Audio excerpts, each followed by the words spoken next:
အားလုံးပဲမင်္ဂလာပါကျွန်တော်ဒီနေ့ပို့ချပေးမယ့် essay သင်ခန်းစာတော့ review တက်ထဲမှာရှိတဲ့ new comment ကြောင်းပါနော်အဲ့ဒီမှာ data လေးရေးထားလို့ရတယ်ပြီး comment လေးနဲ့မှတ်ထားလို့ရတယ်နော်ဒါ review တက်မှာ new comment အဲ့တော့ကျွန်တော်ဒီမှာနမူနာလေးနဲ့ကျွန်တော် PowerPoint လို့ရေးလိုက်မယ်နော် power ဟုတ်ပြီကျွန်တော် PowerPoint ပို့ပေါ့ဒီက PowerPoint စာအုပ်ကိုဝယ်တယ်ပေါ့အဲ့တော့ကျွန်တော်ဘယ်နည်းရဝယ်ထားလဲဆိုတော့ကျွန်တော် new comment နဲ့မှတ်တယ် PowerPoint မှာ slide လေးနဲ့ new comment ကိုနှိပ်မယ်နော်ဒီတိုင်းလေးထွက်လာတယ်အဲ့တော့ဒါလေးကိုကျွန်တော် slide လေးဆွဲလိုက်နော်ပြီးရင်ကျွန်တော်ထားပါတော့ကျွန်တော်တရက်တစ်လ2020ကကျွန်တော်ဝယ်တယ်ပေါ့နော်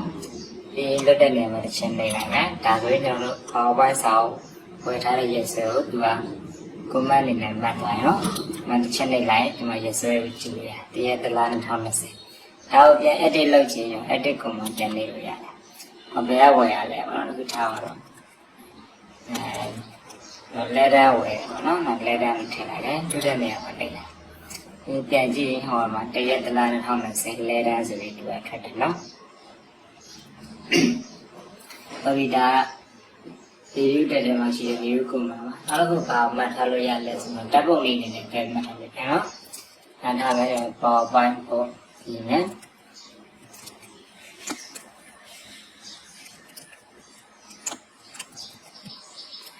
ဟုတ်ပြီဒီ PowerPoint ကိုထောက်တာနဲ့ကျွန်တော်စိုးရလို့ဒီမှာ comment နေနဲ့ပြချင်ပုံလေးနဲ့ပြချင်တယ်ပေါ့နော်အဲ့တော့ပုံလေးနဲ့ပြချင်တော့ကျွန်တော်ဒီမှာ review commentဒါလေးထွက်လာနော်ဒါလေးကိုကျွန်တော်ဖြတ်ပြရလိုက်ရတယ်ဖြတ်ပြီးပြီးတော့ဒီတောင်လေးပေါ့နော်ဘယ်တောင်မဆိုတောင်လေးပေါ့ဒါလေးတင်ပြီးတိုင်းကလေးနေလိုက် format command ဆိုဒီမှာတစ်ချက်ဝင်လိုက်အဲဒီလို format command ပေါင်းလေးထွက်လာရင်ကျွန်တော်တို့ဒီမှာ color and line ဆိုရဝင်လာနော်ဝင်ပြီးကျွန်တော်တို့ဖြစ်မှာဓာတ်ပုံဖြစ်မှာအဲ့တော့ဒီဖြည့်ရမှာ color လေးဝင်လာနော်ပြီးရင်ဒီဖြည့်ရဖတ်ဆိုဆက်ဝင်မှာ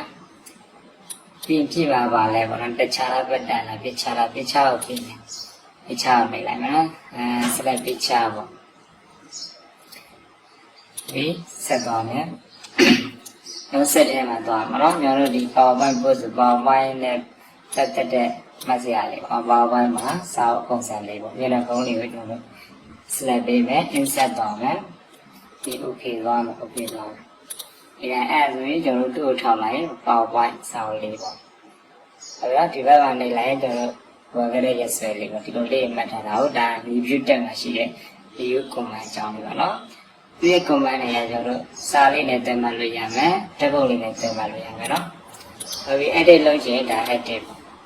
ပြန်လုပ်လို့ရအောင်ဖြတ်ချင်ဒီမှာ delete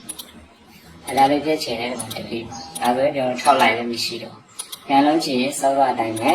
review comment နဲ့သွားမယ်နော်ပုံလေးထည့်ချင်ဒီပေါ်မှာ right click နှိပ်မယ် format comment ဝင်မယ်ဒီ color line ကိုပြီး color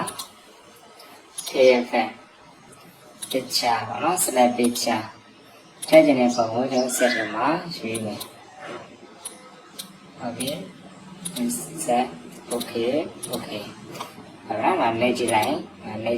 ဒါသူကပုံလေးနဲ့ရောက်လာတယ်